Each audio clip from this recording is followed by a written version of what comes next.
Welcome to Fullback U, and again, I always say that I'm blessed, but today I have two family members on. I've got Miss Coach Mike Stoops and his lovely wife, Miss Erin Stoops. We're gonna go start with you first. Erin, how are you doing today? I'm great. How are you? I'm doing wonderful, Coach Mike. How are you? Doing great, JD.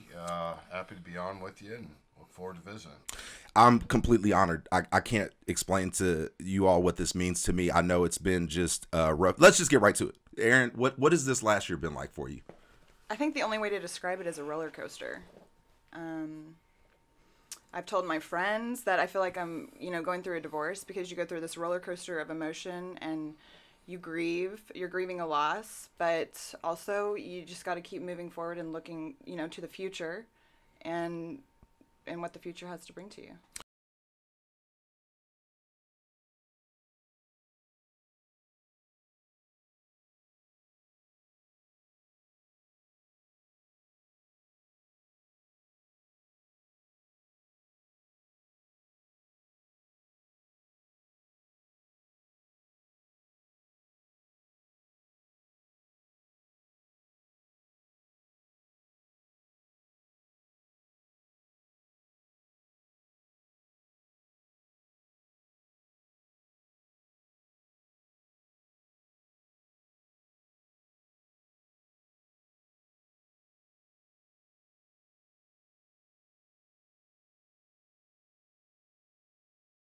Injuries, Football's suspensions, all that. It's just a lot of Factors.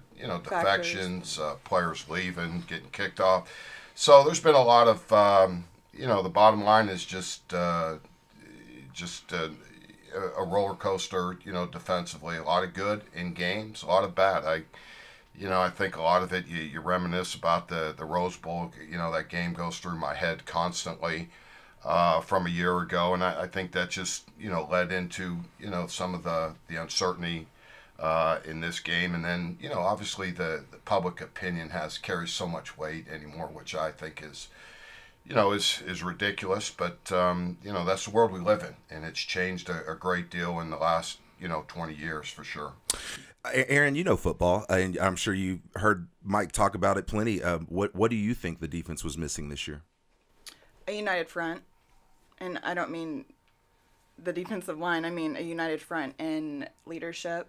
I think it's important that to be successful, you have to have coaches that are all on the same page and support each other, and that carries down to the entire defense and then the entire team. And ultimately, you can't be successful if you guys aren't on the same page and you're not, working together for the same goal. Coach Mike, same question, and then also, what was your message to the team when you felt things were going bad? Oh, this has been again. This is a difficult position for any coach in this league. I think over the last 2 or 3 years, or you could see the ability for these teams to throw the football, run the football, the quarterback play, the receiver play has been probably at an all-time high over the last few years, and our inability to counter, some of those, great quarterback, receiver, running back combinations, and the coaching that we're seeing the offensive coaching in this league, I think is the most undervalued element of the Big 12, and you can see. These are some outstanding football coaches, know how to move the football, but the lack of continuity.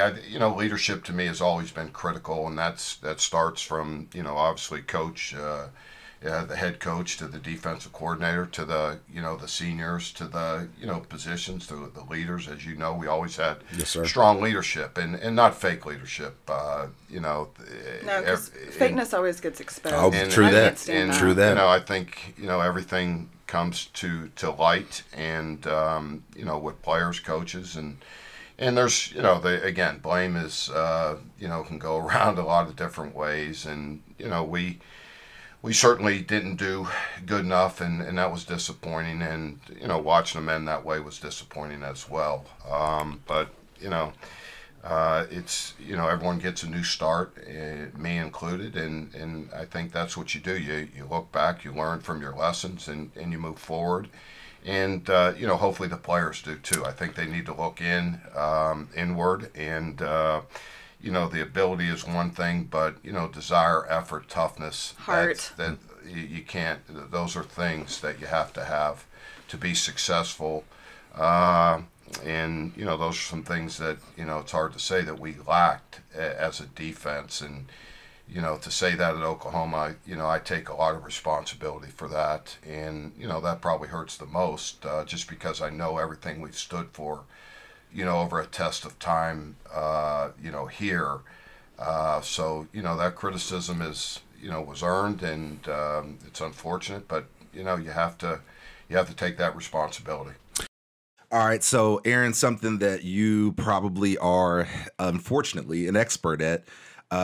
Talk about how much bad mail you guys received, but also tell me how much positive support you've received. To be honest with you, we've received a lot more positive than Wow. negative. And I don't know if Mike knows this. I'll filter things, so I'll get the mail before he Okay. before he sees it. Very smart. Open it, and I don't pay attention to the negative stuff. There is some things that you just, it's going to be thrown in your face. But I'm a realist, and I get it to an extent. I don't, when it comes to harassment, stuff like that, I have zero tolerance for it. But I get fans' passion, and I get why they want to win. I get it. There's times where I felt the same way. But for the most part, when people reach out, it's really good stuff. It's, just thanking Mike and just words of encouragement. And so that's what we really try to keep our focus on. Coach, I don't even want to go into the hate mail stuff. We both receive a lot of it. So let's just go back to football. If you could change anything about this last year, would you? Yeah, that's a good question, JD. Sure, I think there's a lot of things that, going in, we tried, systematically to, put 5 DBs on the field to help our coverage and play the field, and just our, lack of depth at safety, I think was tough. Our inability to cover consistently, against really good people. You're going to get tested at the highest level in this league, and tried to just help coverage-wise, with DBs, and that's what that's modern football. That's football 101.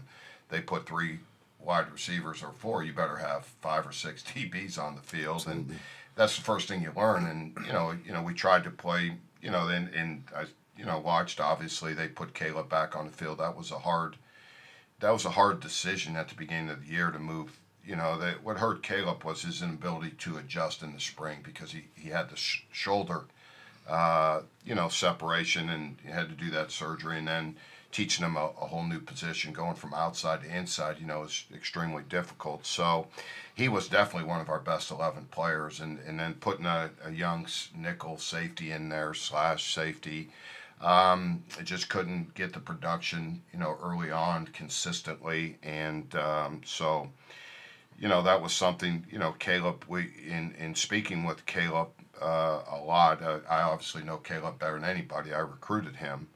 Had a lot of conversations about, Caleb thought long term as well as I did, inside backer is going to be his, that you're always looking to project guys. You want their careers to prolong as long as they can. Any football player wants that ability to continue his development as a player. Caleb is an outstanding outside backer, but there's certain things that he does well, certain things he doesn't do well. We thought he'd be a prototypical inside backer.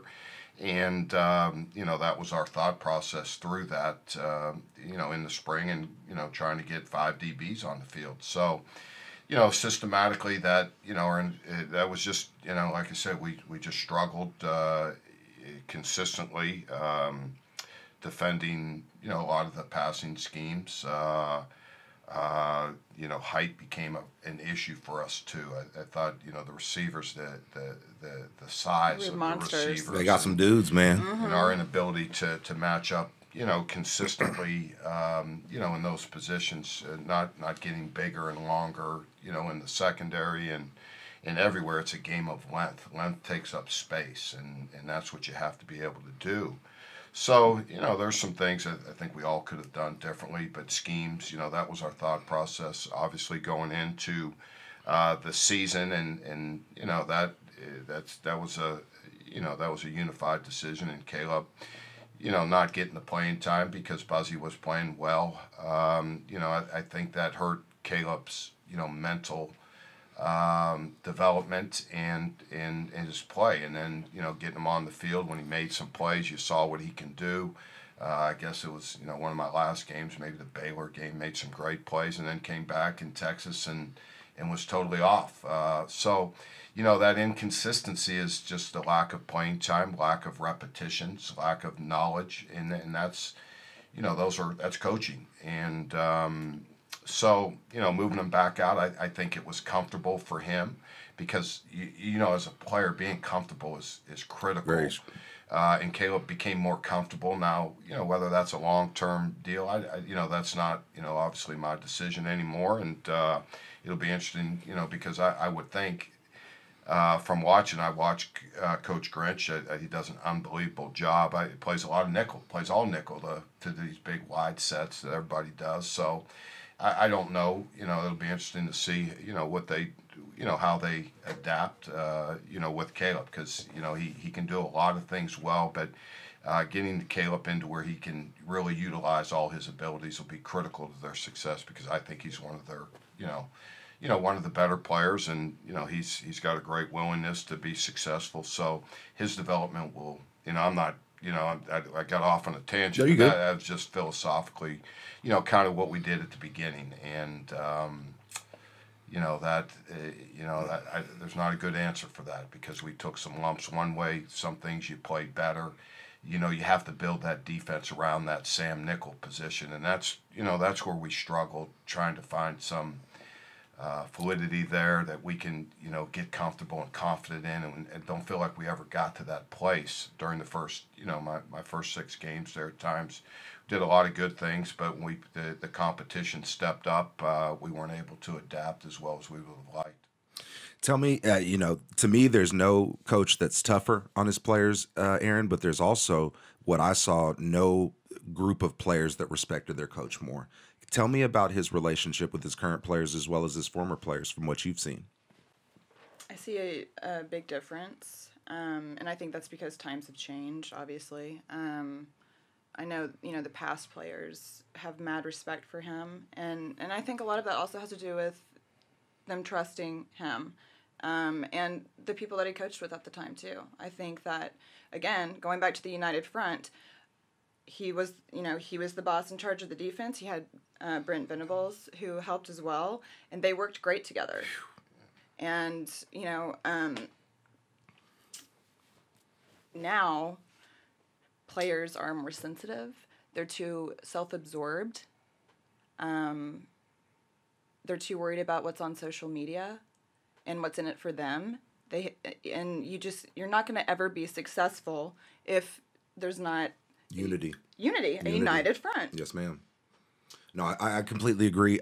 Coach, we talk about the effects you had, and I've told you off air, but to let our viewers know, I knew how important you were to us the first 5 minutes you were gone. We had a special teams meeting, and nobody the entire year was late. Our special teams meeting started at 1:30. Everybody was in their chair by 1:25.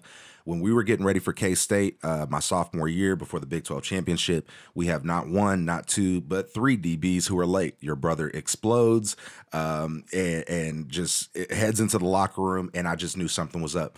If you don't mind, talk about, just what that week and that game was like for you, and do you think we win the Natty if you stay? Oh, those are all hard questions. Obviously, accountability, discipline, toughness. I was brought up on that. We can go back to, we don't want to go back to my father, but, where I grew up in Youngstown. And so we have a history of that. Had that in college, playing for Coach Fry and Coach Bill Brazier, one of the most disciplined men me and Bob have ever played for. Extremely tough. Tough love was, is, you don't really understand it until you get to be really a man. And we want to call these kids men, but they're they're in that transition. They still have underdeveloped brains. Yeah, they're still trying to learn. And players really still didn't understand why you can be that way. But I think when they come back, they understand it. Not one player said, I understand everything you were trying to teach me. I get it now. I get it now. I mean, whether it's Zach Sanchez, of kind of that new breed of kid, or a guy like Roy Williams, I mean, or Derek Strait, they understand the game. They let you coach them. But I think what Erin said, when they trust you, you can do anything. You know what I mean? They know you got their back, and they're gonna do anything for you because they knew I was 100% in it for them, not for how I was going to benefit. Now everyone looks like, how am I going to benefit from all this? Whether it's recruiting, whether who gets credit for this, or this guy gets credit for that, and this guy, I didn't. It's like I felt like here I never recruited a damn soul. You know what I mean? I recruited everybody. It's the most ignorant thing I've ever heard of. So, that's what it was. That's what the world has come to, and everyone has to put something on somebody. We recruited as a staff. I recruited my butt off to get every one of these guys. You try to get involved, but it's just different now. So that was the philosophy back then, and kids would let you coach him hard. There's no one I coach harder than Roy Williams. I mean, he said it for years. But Roy was the most prepared player. He reaped the benefits of the hard work he put in studying and understanding the game. Or Derek Strait. I mean, those guys were. They were invested. They always, invested and prepared. I remember Derek Strait playing Roy Williams for 4 years. I don't think the guy ever had more than 3. He's a first-round draft pick. Derek took it. He took that challenge personal every day. These guys took it personal every day. They stepped on the field, and I don't know if you see that. You know what I mean? Getting beat was not an option for these guys. It was not an option. If they got beat, they were going to come back and they were going to whoop your ass the next time. I'm telling you. That's right. They weren't going to get beat twice. I mean, they're going. Everybody gets beat, but they weren't going to let you consistently beat them. And that's what I respected about the guys there. And then, again, the investment has to be, so great. The preparation, and that's all year round, JD, as you know. And again, the buy-in was extraordinary for those players, and we still have it. I mean, our kids still prepare, but you got to prepare with a purpose, and you got to get better. And so I was very blessed to be around a lot of those guys that and the other thing is, being with Brent was such a big part of it. So, you talk about trust, that's just the amount of respect we had for each other and how we coached and worked well together, and Jackie Shipp and Bob Jack. We just had a great group. Your brother. and Bob was, always a big part of it. So, but, nothing stays the same forever. And, maybe coming back, trying to duplicate something, it's hard to replicate. And, I paid a big price for that. And, but still had some loved some of the kids we coached and built great relationships. And built, I just think of those guys. And you wouldn't have met me. That's true. Very good point. That's the best part. I was just going to say, it's got to be joy. Yeah. Well, Coach, Roy heard you were going to be here, and he bought you a dang victory cigar, or a congratulations cigar, and he talked about some of those same things of just your impact and how much he wanted to meet with you and how prepared he was. This has been amazing. I'm going to go one more question each, and then we'll do these Twitter questions, and we'll be out of here. Again, just thank you. Erin, any regrets? Will you miss Norman? And what advice do you have for the incoming the next Sooners coaches and players? I never have regrets. I never do. I'm definitely the type of person that likes to learn from mistakes, and so no regrets. I'm not going to miss Norman because I'm still living in Norman, and Oklahoma is in my blood. I was born and raised here. So I'm always going to have a home here. On top of that, my brother-in-law and sister-in-law and nieces and nephews live here. So I do look forward to this new adventure. But what was that? Oh, just any regrets? Will you miss Norman? And then the advice for the Sooners. Advice for the Sooners coming in: be tough. You have to do your homework off the field if you want to be great. You can't just be complacent, and you have to trust and know that Oklahoma's doesn't have to be the next, the final step in your life or career.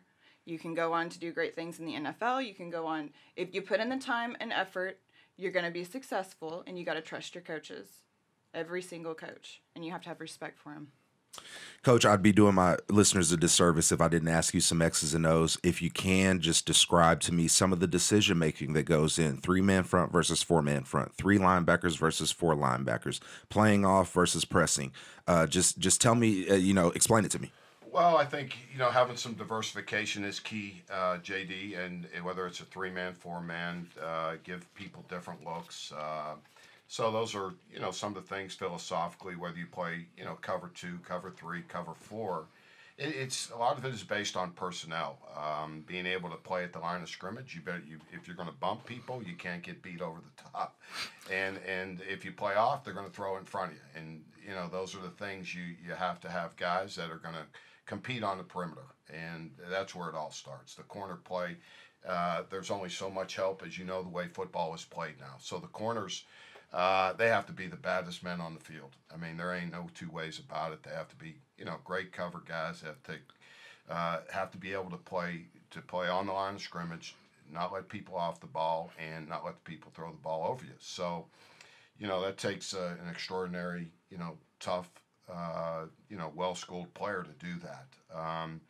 Playing off, sometimes you don't want to, you want to give yourself, you don't want to do it the whole game, but sometimes you may just need a break. So playing off, whether you play on or off, cover, whether you have safety help or not, there's certain leverages that people have help. There's help somewhere. Players on the edges need to know where their help is and where they can't get beat. So leverage points are extraordinarily important. You saw us play a lot of too high. You saw us blitz on 3rd and down. Some things, when you take chances, you're always trying to change up your looks, you want to be able to disguise things and create one illusion and do something different. That's what football is. You just line up and play man free. Then they're going to know what you're in every snap. We used to be good enough to do that. No joke, right? Yeah. Very few coverages. That tells you we had some good Jimmies and Joes. We play a lot of this. Tells you how important it is. No joke. It tells you, with those players, you let your players play. So, all that is part of the scheme, and getting what your players do what they do best. And when's the right time, to take chances. The problem with blitzing is if they pick you up, you got less guys in the coverage. So the secondary, it all fits together, JD, as you know. So everyone says, well, you need the secondary. You need great corner, but you need to put pressure on the quarterback. Unity. Yeah. You need Unity. This modern era of football, man, you need to be good at all 3 levels of your defense and cover a lot of field space. No doubt. And the offenses are extraordinary, and you're not going to see a lot of defenses played like it was 15 years ago. That's not going to happen. Last thing, Twitter questions, and I want to thank all our fans. We got some amazing responses. So many people said to thank y'all. They love y'all. Definitely going to miss you. At Real Johnny Hill, and Erin, you can comment on these if you want. At Real Johnny Hill wants to know, what is the hardest part about recruiting and evaluating defensive talent? Well, location for defensive linemen they're the most valued players, and I would say corners would be second. I think those are 2. You got to have them. The D line's got to be disruptive. Finding them, so our location, obviously in Oklahoma we're going to be restricted, but our name, our brand, or Oklahoma's name, it's not my name or my brand anymore, but Oklahoma's brand, and it lets you, you see the success over the last 3 or 4 years, being in 3 out of the last 4, Final 4 games, puts you on the map. I was recruiting in Florida a lot more, here of late, and really developed some really inroads down there. So you're going to have to get out of your comfort zone. You're going to have to go in areas that you normally don't do. So, that's what makes it hard getting those guys. And everyone's after you. when you're at Oklahoma, people have to realize you're recruiting against Ohio State, you're against kids in the South, you're recruiting against Clemson, you're recruiting against Alabama, and you're recruiting against Texas. I mean that you're going up against and Georgia.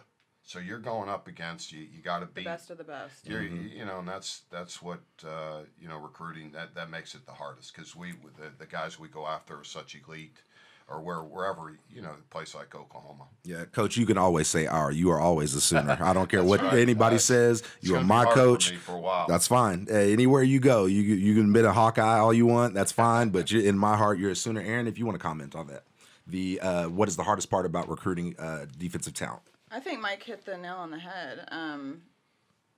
You're competing against the best of the best in a different aspect. You're in recruiting as opposed to playing on the field, and you have to, once again, in order to be successful, you have to be one step ahead of the competition, and that's just a business 101. So you always got to think outside of the box. And you have to be comfortable stepping out of your comfort zone and finding that talent. Yep. I completely agree. At John Green 9 wants to know, Coach, what's your favorite memory at OU, and what was the hardest moment coaching with your brother Bob? Wow, the national championship, that'll be the greatest memory. The Tennessee game was close, man. That's awesome. I was hoping you were going to awesome. say that because The Alabama game we played down there will go down. There's certain games, man, that the Texas A&M game late coming laid it back. on 'em. I mean, there's just so many extraordinary games that you're part of at this level. So that was hard. Coaching, the hardest part, with Bob is just people have. I've done it 3 different times. Coach with Bob, coach with Mark, and then coach with Bob again, and then Mark. So the family dynamic is very difficult. It's the hardest thing anyone will ever have to do, and. I see why some things in nepotism are good. I mean, because it's hard. You want to do well. He's harder on you. There's just a lot of dynamics that goes into that. The whole thing puts a strain on your relationship. Me and Bob probably get, the good thing is we probably get along better now than we ever have, and that's good because he was a great mentor. He was great when I was at Arizona, but again, when you work for somebody in this tough of an environment, there's always going to be strain. Mark had it with me. It hurt our personal relationship sometimes because you're your boss, but they're still your brother. So the people don't. That's a tough dynamic. Yeah, it is. Favorite memory at OU? oh my goodness. Oh man. There's a lot of them, aren't there? Yes, I would say. I always go back to the Tennessee game. It was an awesome environment, and the way we came back was just awesome. I also, whenever we played Baylor, at Baylor. That was an amazing game. I knew. I told Mike, and I was doing my own research on. I wanted to beat Baylor so bad that I just wanted to beat them, and I knew we were going to. And I told him that. Yeah, that was before the season started. I said we're going to beat them. That was probably my favorite game too. And sure enough, we did. And it was down just there. It was a surreal moment. It was awesome. At Braden T 57, one player you wish you could have signed but got away. Wow. Man, I saved the best one for last. You're going to really like the last one.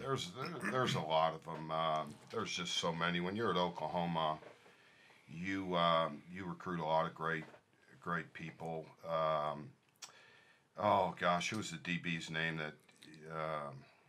He's a doctor now. He played at Florida State. Myron Roll. Oh yeah, definitely. Yeah. You talk about a guy that's elite and in a lot of different ways. I figured you were going to pick a DB.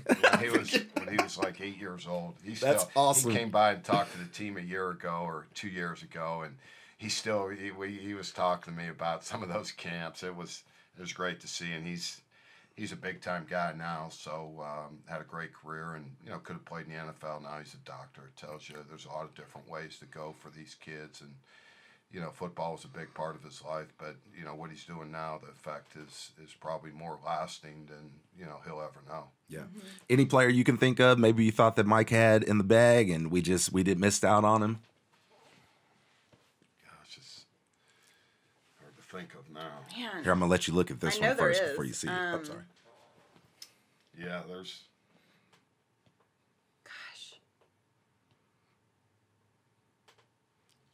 There's been just anyway.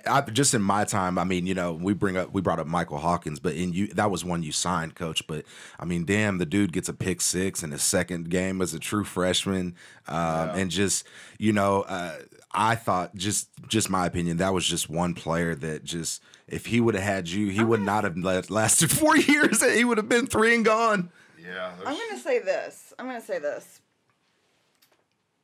Since I've been at Oklahoma with Mike, I've seen his impact on recruiting. I mean, he's a great recruiter. Mm-hmm.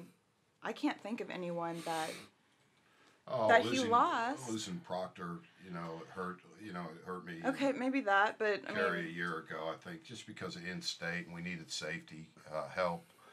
that's always hard for me. I don't. Losing in-state kids. I would not. Zero tolerance for it. Yeah. You shouldn't lose in-state Program kids. like this. You shouldn't Yeah. lose in-state kids. Yeah. Impactful. That always hurts. But Mike has done a really great job recruiting, and he never, just from the outside looking in, and I'm not trying to be biased you're because he's good. my husband. I'm pretty hard on him sometimes. He didn't get enough credit for that. One of the people that I was super excited about him getting was 5-star Caleb Kelly, and he is. If I could great human being. Yeah, if I could duplicate him, that's how my team. He would be the entire. I mean, he's just an amazing kid. Yeah. Great family. That was probably the best. I was really happy for Mike. Being a father figure to him and teaching him, that gave me satisfaction. His father was never a great big part of his life. His mom has raised him. His grandma. So, that was, you always, those are stories you always feel good about. At Lisa Blunt, what a wonderful question from a woman. How about that one? She wants to know, basically, if you could put together a perfect defensive unit with OU players that you've coached, who would you use? An all-star defense. Oh, my God. That's, the one I watched that, there was a replay of the 2 Alabama games we played before this one here, and I remember looking at Dan Cody, Dusty Dvoracek, Tommy Harris, and Jonathan Jackson all on the defensive line. Damn. I was like, are you kidding me? And then I was looking at Mitchell, Teddy Lehman behind him. and Mitchell. Book. Then I was looking at Antoine Kaysen, or not Antoine. Woolfolk. The safety too from Wake around. Who's the great, pretty looking safety? Yeah. Derek Strait, Brandon Everidge, the late Brandon Everidge, probably, one of the greatest players, probably undervalued, just what he meant to our team. Wolf, Zach Sanchez, God, I think of Zach here. Then I have to look at when, came back my second time around. Eric Stryker. Stryker what a great player. Got to be in there. Those are Dan Cody, those guys, Teddy, Rocky Kalmus. I mean, Roy, the great Roy Williams. I mean, the usuals. I mean, those guys had something different about them that made them, kind of who they, who they are. Obo had a lot of that, and Obos came late, and what they say, better late than never.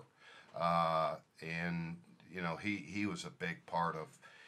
2 years ago, what we did, having an edge rusher like that, Stryker, that's what people started to want to come here and be those edge guys coming off the edge because these guys were so impactful to games. So, guys like that, the usuals. There's a lot of guys that weren't as high profile, but, really, did some great things for our team, that. And that's why Oklahoma has always been successful and always will be. And with you, Erin, a few defensive players that you could put together for a perfect defense that he's coached. Oh my gosh! Well, everyone that Mike listed.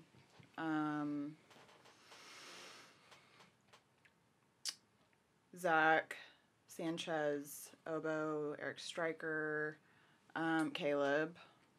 Yeah. Gosh. There's some guys here that are coming on, but that's Yeah. Gosh. Roy. Yeah. There's a lot of them. Dusty. There's a lot I of them. know, I mean- There's a lot of them. yeah. Shoot. I remember even Ante Jones. Yeah. Can I man. say Brian Ballsworth? Sure. I mean, shoot. Yeah. Well, again, if you can think of any, list goes yeah, on. you just Yeah, let me know. But go ahead. There's a long list. I mean, it's never ending here with Oklahoma, and just not enough here recently. And that's what's got to change for Oklahoma to get back on top, and hopefully that'll happen. I think this new staff, it was time, and I think the kids need a new beginning. I think they all need to start. Hopefully, they're all going to have to earn their way when somebody new comes in, and I think that'll be good for them. Well, I mean this. I consider you all family. Family's not just there when you win. Family's not just there when you succeed. Family's not just there when it's convenient for them. We've been through a lot together. Even though this man, Erin, I some of the greatest compliments were one-liners that I got from him. Hey, you knocked the shit out of people over there. Good job. I mean, I didn't even think he noticed me. I said it on my video. Only coach, go ahead. Scout team would be a lot happier I'm not around anymore. I think I was harder on the scout team players than anybody. Yeah, Jackson Ewell's actually commented on that. So I was hoping you would pick a fullback. But, I mean, coach, you had so many. You had DGB at one point on scout team, Kyler Murray. I mean. Baker Mayfield. Shit. So, yeah, not an easy task. Guys, it was because of me they became the guys. That's awesome. That is awesome. It's not Lincoln Riley. It was Not at because all. of me. That's Oh it. my Oh, but gosh. and you laugh, but I got to tell the fans that the only reason I got put on varsity, one day we were doing inside drill and 4 running backs couldn't get a yard on your defense. 4 fullbacks we went through could not block a linebacker. They said, JD, you want to go try? I really didn't want to go try it, coach. But I used to have to hang. I went through 3 face masks my freshman year. I used to hang them up on my dorm wall. Jason Carter was my roommate who you brought in, and he, just all those things. But I mean, we were gonna miss you, coach. Just like it, and I don't want to compare it to the year you left for K-State, but the family atmosphere you brought, the type of recruiter that you are, the love that your players have for you, the discipline that we are going to miss you. So I wish you the best in your future endeavors, coach. You truly do deserve it. If anybody deserves that damn job, it's you. So best luck. It, and it's a lot of great memories, and very fortunate to, like you said, be around so many great coaches and players. Being around Bob, experiencing with family, and then see it transition. There's nothing stays the same forever, and that's what you have to understand. But always be a big part and have I'll only have nothing but great, memories. There'll be some of these tough, things to swallow here at the end, but that's life. You got to learn from them, and hopefully it'll motivate me to be a great coach again. Erin, I thank you too. You've been a very good support to me. Obviously, this podcast, I can't even tell you what this means to me, but I thank you for your work, for being a rock for him. I know this could not have been easy. I'm so sorry for what you all went through. But I look at the positives, and I think that it just brings us all closer together. Absolutely. And I don't give a damn if y'all are 5 states away. You all have a friend, family member here in me at any time.